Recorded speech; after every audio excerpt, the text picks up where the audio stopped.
그러한 초기 회원들의 삶을 제2차 바티칸 공의회는 설립자의 정신으로 돌아가라. 창립자의 정신으로 돌아가라. 초기 회원들의 정신으로 돌아가라고 합니다. 그래서 우리 제2차 바티칸 공의회의 정신을 담은 바로 6세 회칙을 하기 직전에 우리 초기 회원의 모습을 잠깐 봤습니다. 제2차 바티칸 공의회는 바로 6세 회칙이 나오게 한 그런 회칙의 근간이 되는 것으로서 이 제2차 바티칸 공의회는 특히 평신도에 대한 그런 인식과 정체성, 그리고 평신도를 위계를 그런 신원을 많이 높여준 그런 공의회로서 평신도 공의회라고 하죠. 가장 많은 회원들이 모여서 공의회가 개최되었던 것입니다. 그래서 바울 6세가 회칙이 나오게 된 이유는 그만큼 시대가 변화되었고 제2차 바티칸 공의회에 따른 많은 가르침을 근거를 우리가 받아들여야 했기 때문입니다. 그리고 그 회칙 과정에서 제일 처음에는 1, 2, 3세 영적 보조자와 율수 3의 영적 보조자가 총영적 보조자 그런 무리에서 이렇게 이루어졌는데요. 나중에 이게 개정된 작업들을 전 세계에 있는 회원들에게 나누어 주면서 그 설문지를 받았을 때 이런 것이 없다, 재속성이 없다, 사회 참여가 없다, 여러 가지 많은 의견이 이렇게 제안들이 들어왔습니다. 그때 둘러봤더니 그 회칙 개정위원회 안에는 제속 프란치스칸이 없었던 거예요. 그래서 회원들이 다시 투입돼서 함께 최초로 우리의 회칙을 스스로 만드는데 우리가 참여했던 그런 회칙입니다. 가장 회칙의 그 모토라고 정신은 아로주멘토라고 해서 우리말로 하면은 한 단어로 되지 못하고 쇄신과 적응입니다. 새로워지고 또 현대 교회의 요구와 시대의 요구에 적응해 나가는 것하고 정말 이 단체가 이 수도회가 이 회가 세운 창립자의 정신으로 돌아가라는 그런 목적이 있었습니다. 그래서 그 작업이 12년 후에야 1978년에 바울 6세에 의해서 세라핌적 사부라는 책서를 통해서 선포되었습니다. 그 안에 특징들을 몇 가지를 볼 것인데요. 그 특징은 이런 특징을 가지고 있다는 것은 그 특징을 우리에게 살아내라는 우리의 사명이기도 한 것입니다. 소명이기도 하고 그래서 어떤 바울 6세의 특징을 보면서 우리가 살아내야 될 그런 소명이다라고 보시면 되겠습니다. 먼저 이제까지 계속해서 얘기해왔던 자율성, 일치, 재소성이 이 회칙 안에 그대로 담겨져 있습니다. 처음으로.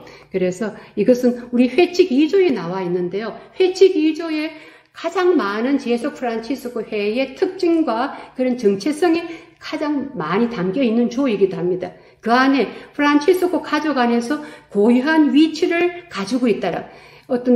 이제까지 그 회칙의 번역에서는 독자적인 위치를 가지고 있다라고 하는데요. 즉, 우리는 어떤 일례나 이해에 종속된 것이 아니라 우리만의 고유한 그런, 위치를 누리고 있다고 해서, 우리의 이제까지 성직자, 수도자들에게 일례에 있었던 그 권한이 제소 프란치스코 회로 이동되었음을 말해주고 있는 자율성의 문제입니다. 그리고 우리가 일례의 분리에 따라서 분리하는 분리가 되었던 것이 우리는 단위에서부터 지구, 국가, 국제까지 하나의 유기적인 단일 체제를 비로소 갖게 되었습니다. 그리고 다시 재속성을 강조하게 되었습니다. 제2차 바티칸 공의회에서 평신도에 대한 많은 교령과 가르침을 주고 있죠. 그 영성을 받아서 실제로는 이것이 프란치스코 시대에 프란치스코가 살았던 영성이기도 합니다. 그 당시에 정말 평신도들에게 별로 관심이 없었던 교회로 하여금 프란치스코는 그만큼 평신도의 가치를 알고 이 세상의 가치를 알아서 세상 안에 하나님을 모시고 오고 평신도들에게 참여를 시켰던 그 영성을 우리는 회칙 안에서는 20세기에 와서 회칙 안에 갖게 되는 것입니다. 세속 신분으로, 세속 안에서 이런 많이 바울 6세 회칙에서 볼 수 있습니다. 이제까지 그 번역으로는 제속 신분, 제속성이라고 하는데요. 그 바울 제2차 바티칸 공의회 그 문헌에 한글판을 보면 제속이라고 되어 있지 않고 다 세속이라고 되어 있습니다. 세속성, 세속 신분으로 이렇게 되어 있거든요. 그래서 제가 세속 신분으로 다시 옮겨봤습니다. 좀 거북스러우면 제속이라고 해야 되겠죠. 어쨌든 세큘러입니다. 그죠? 자, 그 다음에 이 전체의 모습에서 이제까지 우리는 수도자를 좀 흉내내고 싶어 하고 수도자의 그런 지위를 누리고 싶어 하고 이런 모습에서 제2차 바티칸 공의의 정신을 담아서 바오로 6세의 측은 창립자의 정신으로 초기 회원들의 정신으로 돌아가라고 합니다. 저는 제일 처음에 1970년대 그때 보면은 국제에서 온 공문을 제가 하나 봤는데 제발 제속 프란체스카는 수도복을 벗으라. 그게 수도복은 아주 옛날 벗었거든요. 스카풀라를 대신 했잖아요. 벌써 산업시대 들어오기 전에. 그랬는데도 우리나라의 사진을 봐도 한참 동안이나 수도복 입고 여자들은 화장하면서 머리 수건까지 하고 있었던 그 모습인데 그 당시에 국제 공문에 우리의 수도복은 아치마와 그런 운동복이가 일복이다라는 말로 되어 있었습니다. 자, 그 다음에 두 번째 우리의 특징이고 우리의 사명은 세속 신분으로 보편적 성화 소명입니다. 즉 우리 회칙을 보면 성령의 인도로 우리는 성화로 부름받은 이다 라고 되어 있습니다. 그리고 교회 헌장에도 모든 그리스도인들은 수도자이건 평신도이건 모든 그리스도인들은 자신의 생활 조건 안에서 날로 거룩해질 소명을 실현해야 된다라고 합니다. 이것의 가장 근본적인 것은 세례 때 받은 우린 은총으로 그 은총으로 모두가 성화될 소명이 있다는 것입니다. 자, 그리고 세 번째로는 모든 프란치스칸 가족이 성 프란치스코의 은사를 함께 공유하고 있다는 것입니다. 제속 프란치스코도 다른 일대 이해와 마찬가지로 기원을 성 프란치스코에 두고 있고 그의 은사를 다른 수도 일대 이해와 함께 공유하고 있다는 것이죠.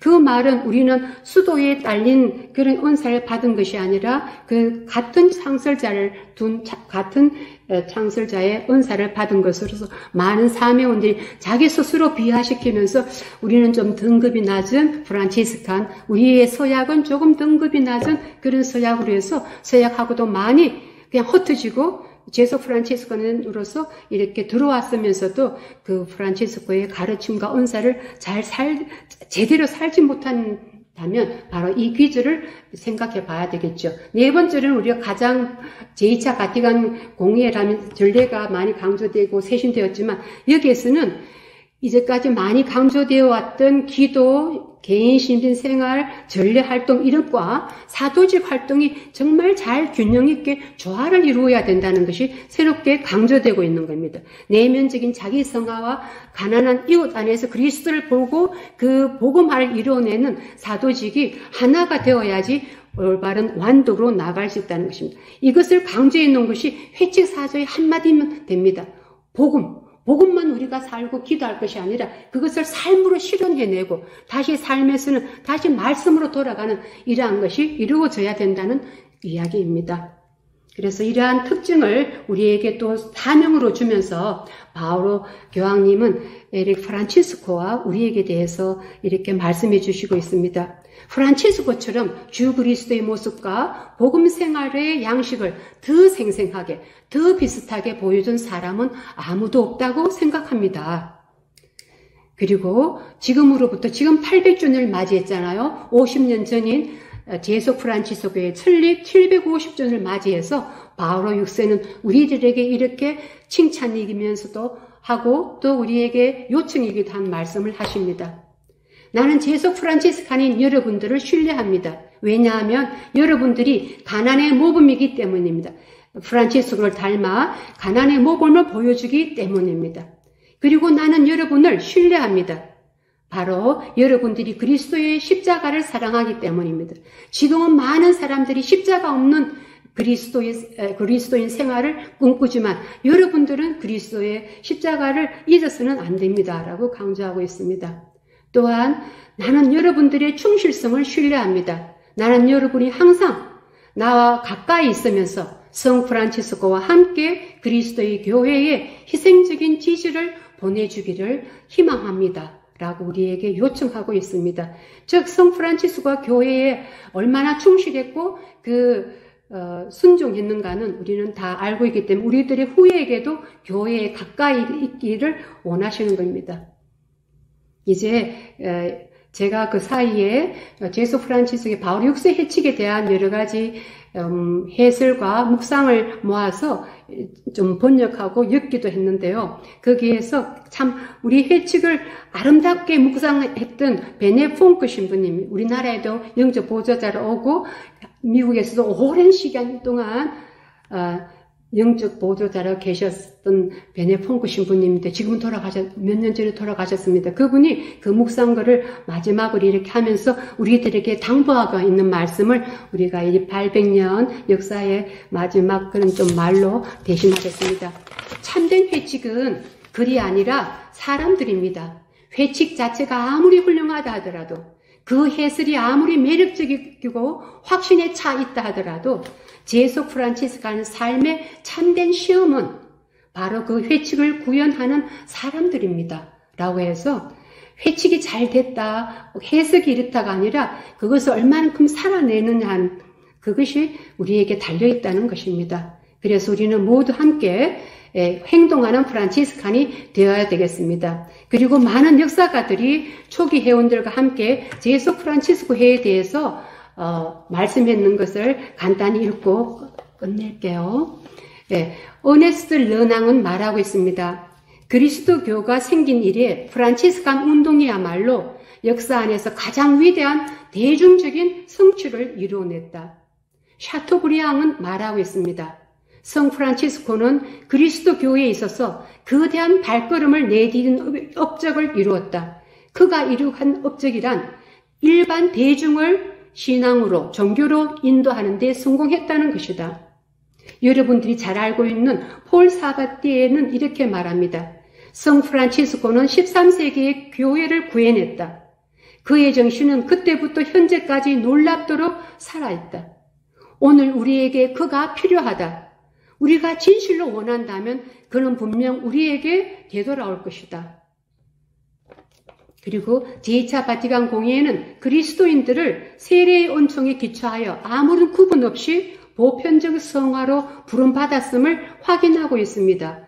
이러한 20세기 교회의 가르침을 성 프란치스코는 이미 13세기에 당대의 교회 안으로 도입한 분입니다. 루치아노 카노니치 신부는 거침없이 말씀하십니다. 제수 프란치스코 회는 성 프란치스코가 이루어낸 모든 도덕적, 사회적 재건 가운데서 가장 대표되는 걸작이다 라고 말씀해 주었습니다. 그래서 우리가 이러한 대단한 그런 은총 아래에서 함께 가족으로 살고 있으면서 800주년을 맞이해서 우리는 새롭게 바울 6세 해칙에 근거해서 이 사회에 어떻게 정말 복음을 전거해야 할 것인가를 다시 생각하면서 쇄신하는 해가 되었으면 좋겠습니다. 새로운 프란치스칸 운동이 우리가 만들어 갔으면 좋겠습니다. 이상입니다. 감사합니다.